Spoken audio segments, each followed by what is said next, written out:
বন্ধুসকল, মুখ্যমন্ত্ৰীয়ে আজি বৃহৎ ঘোষণা কৰিছে। যিসকলে বৰ্তমানলৈকে চৰকাৰী ঘৰ পোৱা নাই আৰু তেওঁলোকৰ যদিহে ৱেটিং লিষ্টতো নাম নাই, তেন্তে তেওঁলোকৰ বাবে ভাল খবৰ আহিছে। কেঁচা ঘৰ থকা সকলো পৰিয়ালেই কৰিব পাৰিব জিঅ' টেকিং। 7 এপ্ৰিললৈকে কৰিব পাৰিব জিঅ' টেকিং।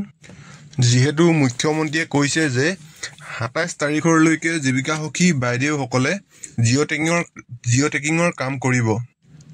আৰু যদিহে আপোনাৰ ঘৰটো জিঅ' টেকিং কৰিবৰ কাৰণে থাকি যায় বা বাদ পৰি যায়, তেন্তে আপুনি নিজে নিজৰ মোবাইলৰ সহায়ত 26 তাৰিখৰ পৰা 7 তাৰিখৰ ভিতৰত জিঅ' টেকিং কৰি ল'ব পাৰিব।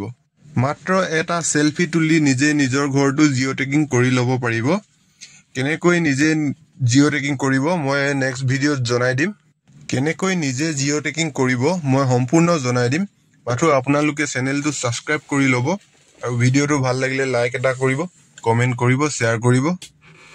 মুখ্যমন্ত্ৰীয়ে কি ক'লে আমি এবাৰ চাই লওঁ আহকচোন। দুখীয়া পৰিয়ালৰ নাম আৱাস যোজনাৰ পৰা বাহিৰত থাকিলে তেওঁলোকৰ নাম পুনৰ সমীক্ষা আৰু জিঅ' টেকিঙৰ কাৰণে অভিযান আমি যোৱা পৰহি দিনাৰ পৰা আৰম্ভ কৰিছোঁ।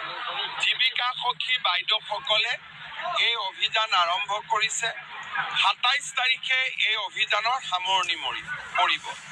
27ৰ পৰা 7 তাৰিখলৈকে ৰাইজে যাতে নিজেই, যদি কাৰোবাৰ ঘৰত জীৱিকা সখী বাইদেউ নগ'ল বা কাৰোবাক অন্যায় কৰিলে, তেতিয়া ৰাইজে যাতে নিজেই নিজৰ ফটোটো তুলি আপলোড কৰিব পাৰে, তাৰ বাবেও আমি 26ৰ পৰা 7 তাৰিখলৈকে আন এটা মহা অভিযান আৰম্ভ কৰিম।